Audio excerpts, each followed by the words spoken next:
আমার খুব দুঃখ লাগলো যে আমরা গঙ্গার এপারে জন্মগ্রহণ করেছি বলে আমাদের খুব দুঃখ লাগে। এই পুজোটাই যদি হাতিবাগান বা কলেজ স্কোয়ার বা গড়িঘাটার মোড়ে দক্ষিণ কলকাতার পথে হতো,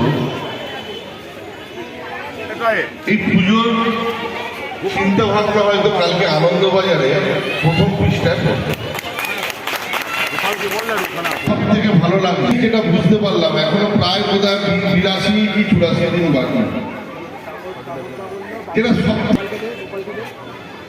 যে আমাদের বাড়ির মা বোনেরা, আমারও নিজের ঘরে স্ত্রী আছে, তারা 365 দিন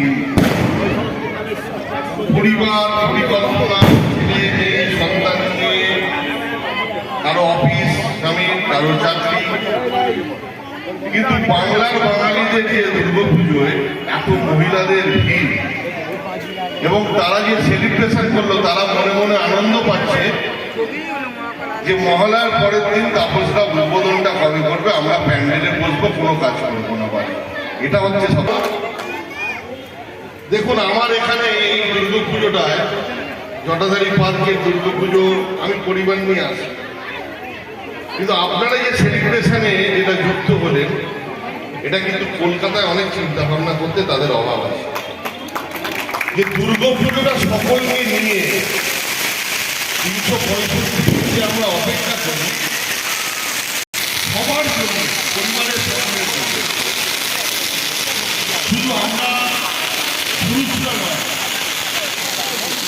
তাপসদা বোধহয় হরিণ থেকে শুরু করে কি বিউটিফুল হয়। আমি তাপসে কষ্ট হবে না, বইয়ের বই তার পক্ষে যে কত এটা কষ্টদায়ক জিনিস হচ্ছে, সেটা মা বাবারা এনে পড়ে সেটা বুঝতে পারত, সেটা ছোট ছোট ছেলে মেয়েরা, সেই জন্য তাপসরা এই প্যান্ডেলটা করে দেখিয়েছিল। একে বলে থিম, যে দেখে শেখাবো আগামী দিনের বাস্তব। আমরা সোনার হরিণ দেখেছি, আমরা বইয়ের বইটা বর্গভারী দেখেছি, এবং গতবার যেটা সব থেকে বড় আমার চোখ দিয়ে জল বেরিয়ে গেছিল, সেটা হচ্ছে ঈশ্বর। যে ঈশ্বরকে, ঈশ্বর তাকে ভগবানটাকে, ভগবানটাকে তোমাকে চেনালো।